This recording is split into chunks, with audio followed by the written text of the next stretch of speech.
this is Chinmayi, and for such a long time I have been sharing my DIY for reducing under eye circles on my Instagram page. So I thought it was high time that I actually made a video about it instead of just copy pasting the same answer to everybody on my Instagram inbox and to put out a post like that. I saw that a lot of people have trouble scrolling down to find an old post and stuff like that. So let's go right in.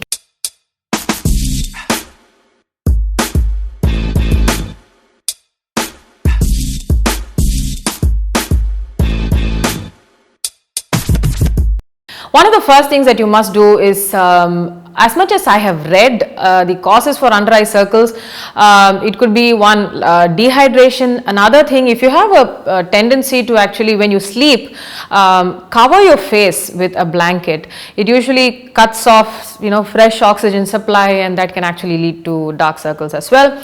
A third most important thing, actually this should be the number one reason for getting dark circles: lack of sleep. So if you don't have a good sleep schedule, you are going to end up with under eye circles. So keep that in mind, and despite all that, if dark circles are hereditary in your family, you would be better off asking for expert medical advice. Ask either an Ayurvedic doctor or a dermatologist, a good one, and find out why you have it, and perhaps that might lead you to a more permanent and an efficient solution.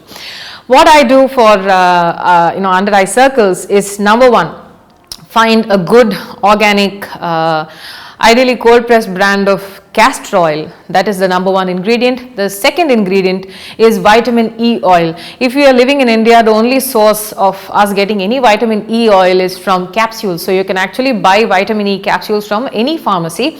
Just cut out those capsules and just put it in a bowl or any kind of sort of a container that you want to use this from. You could also make this and store it in the contact lenses containers. This is enough for you to, this will last a pretty long time because you're only going to be dotting a little bit and putting it around your eyes. The third thing is aloe vera gel. Now, a recent study in the US, I think they found out that all these commercially available tubs of aloe vera gel, they found that it actually doesn't contain any aloe vera. So what you should do, or what I would actually advise, we live in India, there is an embarrassment of riches. We'll actually find aloe vera being grown. Sometimes it grows on its own. So if you can get a plant from a nursery, or maybe find out from your friends or family, somebody might be growing aloe vera. So get the gel from the aloe vera plant, and then beat it in a blender and add it to this mixture. And the fourth one is sweet almond oil. If it is, again, if you live in India, the sweet almond oil brand that you could look at is Rogan Badam Shireen. You will find it at pharmacies and any store which sells Ayurvedic medicines and kashayams and oils and stuff like that.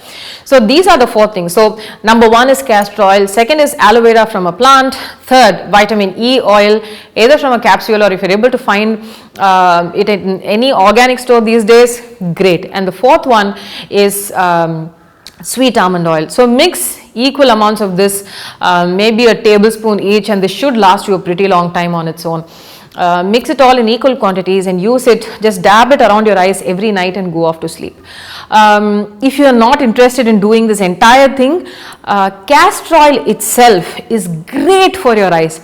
I went through a very regimental Ayurvedic treatment several years ago, and this gentleman, this Dr. Prabhakaran, if I remember the name right, in Ottapalam, I had consulted him for a couple of things. So he told me that castor oil itself is great for your, for your eyes. It will actually help keep your eyelashes nourished. It's great for hair growth. It's been used, but the only problem that I have as a singer is that castor oil is also extremely cooling. So it might, at that point in time, it used to lead me into colds, right? Head colds and stuff like that. So I used to be very, very wary while I was using castor oil in my regimen, whether it was beauty or anything else. So now it's a little better. So I can use castor oil even on a daily basis. It is great for your eyesight. And at that point in time, he said the only brand of castor oil that he recommended was from Dabur. So Dabur's Errand Tail is how it is available at any pharmacy. So you can find that, you can wear it, wear castor oil alone. That's a great oil to be used for your eyesight. It keeps you away from CVS, which is computer vision syndrome, because for all the computer vision syndrome or the abuse that I have subjected my eyes to in all these years, I should have had these issues much earlier, but I have been using castor oil for a pretty long time, and it's great for your eyelashes, it's great for your eyebrows. However, it cannot make I don't think it can create new follicles. If you have existing follicles, it can nourish and condition your hair, but I don't think it can create new follicles. So if you don't hereditarily or naturally have long or dense eyelashes or dense eyebrows or dense hair, it can't create more follicles, if you understand what I mean. So coming back, this was about the DIY for under eye circles, and to recap, it's aloe vera gel from a plant, sweet almond oil, castor oil and vitamin E oil. Mix them all together, apply it on a daily basis, and from what I get as a feedback from many users on Instagram who have tried this at home, it works like a charm. So do try it out and let me know if it has worked for you. And that's about it. I'll see you in my next video. Until then, this is Chinmayi saying bye-bye.